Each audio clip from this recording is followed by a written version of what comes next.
From the News Channel 5 Network, this is SportsLine.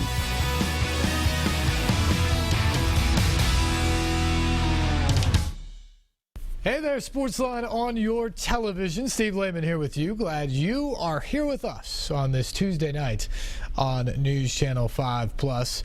We've got several topics to get to tonight. I want to talk more about the Titans. They're down at the Senior Bowl, evaluating players down there. Not a lot of huge prospects in Mobile this week in terms of guys that you're going to see taken at the very top of the draft, but there's a lot of value guys there. And frankly, when you look at the Titans in the past few years, that's probably where some of their biggest mistakes in the draft have come. It's those guys that you select rounds 2 through 3, 4, and 5 that have to make up the depth of your roster that the Titans, frankly, just haven't hit on enough. And because of that, they're not a very deep football team. So that's the task for Mike Mularkey and John Robinson this week down there in Mobile. Task getting a little bit easier by the fact that Mike Mularkey filling out his coaching staff even more, getting close to finalizing that coaching staff. That'll certainly help as they try to keep those watchful scouting eyes on guys down there. So we'll get to your phone calls on that. What do you want to see the Titans do this offseason? Free agency and the draft. What do you want their priorities to be this offseason? 737-7767 is the number. Also probably going to throw in Peyton Manning's post-game presser from the other night, just because, judging by the ratings around here, there are a lot of people who are still huge fans of Peyton. And I said it last night. I almost hadn't even allowed myself, based off of the season, to consider the fact that Peyton could play the way he did and throw 2 touchdowns early in the game, give the Broncos the lead, and give that defense a chance to win the football game for them on Sunday. And about midway through the third quarter, I started thinking to myself, he's a quarter and a half away from getting back to the Super Bowl after this year, when people counted him out and the injuries had mounted, and he didn't play in the second half of the season, and Brock Osweiler was supposedly the next great thing in Denver. And here Peyton Manning is now in the Super Bowl. What a story that is. And I think what a reaction from people around football, around the country, and certainly here in Tennessee, a state that takes such great pride in what he did here and also throughout his NFL career. Also, the NHL All-Star Game coming to Nashville, to Smashville more precisely this weekend. Lots of cool activities out there. Starting Thursday, Winter Park, normally Hall of Fame Park, but for the next 4 days, starting on Thursday, it'll be Winter Park around the NHL All-Star Game.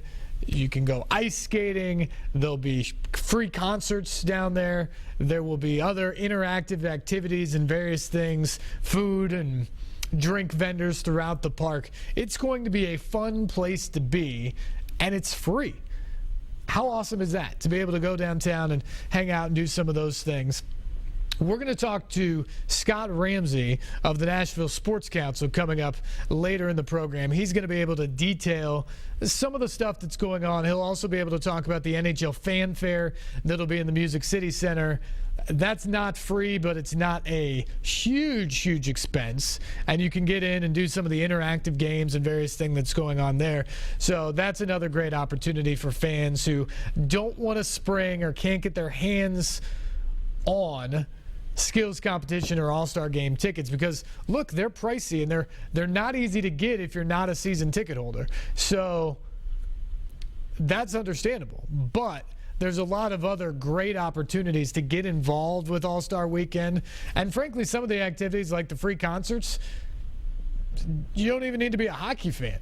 You don't have to love the NHL or hockey to be a part of that. You can just go out and enjoy the cool events that a big hockey event like the NHL All-Star Game brings to our city. And I think it's going to be a lot of fun this weekend. So we'll talk to Scott Ramsey coming up later in the show. And also Jason Mashera, who is the president of Upper Deck, you know, the trading card company. He's going to come on the program about 8:30 tonight. We're going to talk to him about some of the trends in the industry, where things are going for trading card companies, what his role is going to be this weekend with the NHL All-Star Game here. They will have a booth at Fanfare in the Music City Center, some of the things you might be able to see there, and much more. So that'll come up at 8:30 tonight on the program as well. Mainly, though, phone lines open, 737-7767. An opportunity for you guys to have your voice heard tonight here on the program. Lines are already open, and we will begin tonight with Jim. Jim, good evening. You're first up on SportsLine. Hey, Steve. How you doing? I'm doing well, thanks.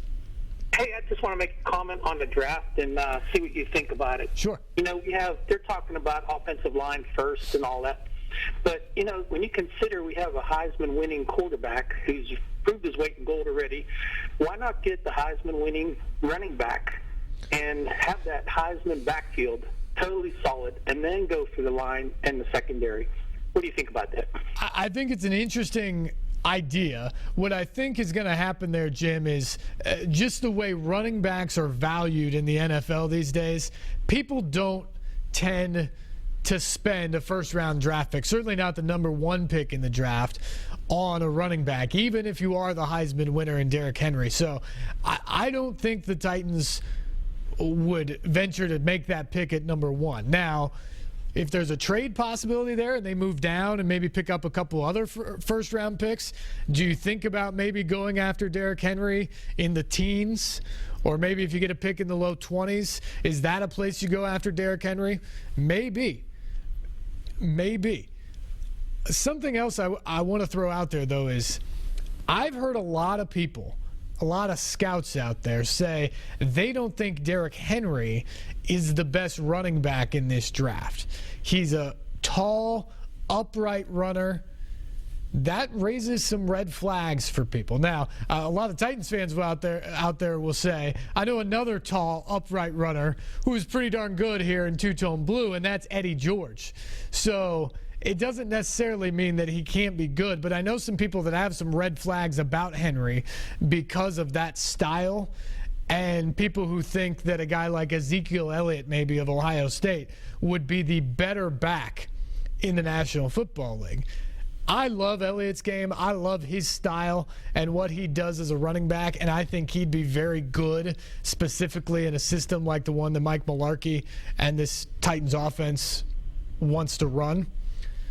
But again, where is he in the draft? You're not going to take Ezekiel Elliott in a top 10 draft pick position. So is he around for you at the top of the second round? Is there another pick that you acquire where he makes a lot of sense? Those are questions for the Titans. And I said it last night, and I've said it other times on this program. To me, running back is still very much a hole on this Titans roster. There's plenty of holes out there, but they don't have a guy. They don't have the bell cow or the guy that they can just pound away with 20 to 25 carries a game. I don't think it's Bishop Sankey after 2 years from what we've seen of him.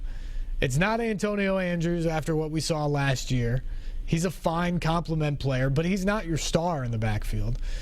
And we haven't seen enough of David Cobb. I like David Cobb. I know other people who like David Cobb, but you can't weigh this on basically the final game of the season in Indianapolis and make any sweeping statements about how good he's going to be. So I think running back is a position the Titans will again have to address, whether that's in free agency or whether that's in the draft, and we'll have to see what John Robinson has up his sleeves in regards to that pick and position.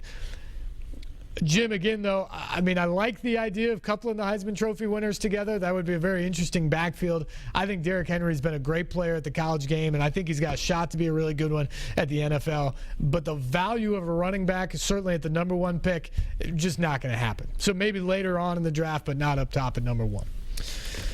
Let's go to Jay. Jay, good evening. Good evening, Steve. I'll be quick.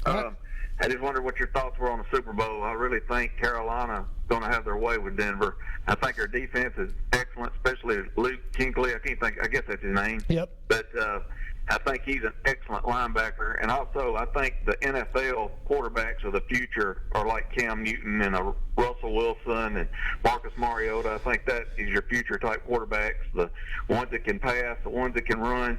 And I just wondered also, in Texas. I'm a Cowboys fan, and there's talk about Lynch out of Memphis. I just wondered what your thoughts were on him, the QB, and I'll hang up and listen. Thanks. All right, we appreciate the call, Jay. Paxton Lynch, I think, had a great career at Memphis.